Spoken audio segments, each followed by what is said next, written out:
जालन्यामधनं पुढची बातमी आहे। जालन्यामध्ये पाण्याअभावी मोसंबी बाग जमीनदोस्त करण्याची वेळ आली आहे। शेतकऱ्यानं जेसीबीच्या मदतीनं 400 झाडं उपटून फेकली आहेत। अंबड भागामध्ये हा प्रकार घडलेला आहे। शेतकऱ्याने जेसीबीच्या मदतीनं 400 झाडं उपटून फेकली। अंबड तालुक्यामधील दोडगावमध्ये दुष्काळाची तीव्रता वाढली आहे आणि त्यातनंच ही घटना समोर आली।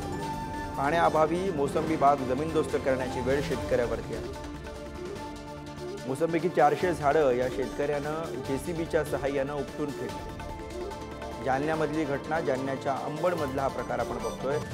दोदड गावामध्ये दुष्काळाची दाहकता वाढते आणि त्यामुळे शेतकऱ्यावरती आपणच लावलेली बाग जमीनदोस्त करण्याची वेळ आलेली आहे। 400 झाडं या शेतकऱ्यानं जेसीबीच्या सहाय्यानं जमीनदोस्त केली आहे। जालन्याच्या अंबडमधली घटना आपण बघतो। पाण्याअभावी मोसंबी बाग जमीनदोस्त करण्याची वेळ शेतकऱ्यांवर। गौरव साळी आपले प्रतिनिधी आपल्याला या घटनेविषयी अधिक माहिती देत आहेत। गौरव, आपणच लावलेली बाग या शेतकऱ्यावरती जमीनदोस्त करण्याची वेळ आली।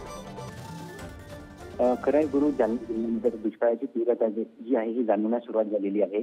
जालना जिल्हाभरामध्ये पाण्याची टंचाई निर्माण झाल्यामुळे शेतकरी बळीराजा हा जो आहे हा पुन्हा एकदा संकटात सापडलेला आहे।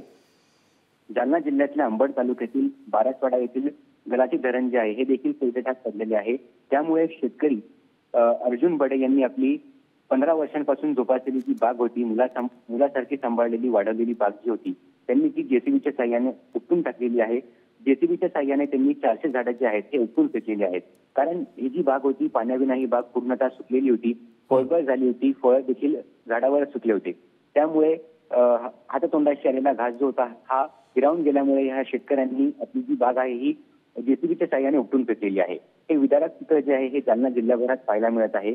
जालना जिल्ह्यातील घनसावंगी तालुक्यातील राणी उंचेगाव असेल, या ठिकाणी देखील अशीच पाणी टंचाई जाणवत आहे। त्यामुळे शेतकरी राजा बळीराजा जो आहे हा पुन्हा एकदा मेटाकुटीला आलेला आहे। बरोबर, शेतकऱ्यांची चिंता, अडचणी वाढवणाऱ्या सगळ्या घटना घडतात। धन्यवाद गौरव या सगळ्या सविस्तर माहितीसाठी।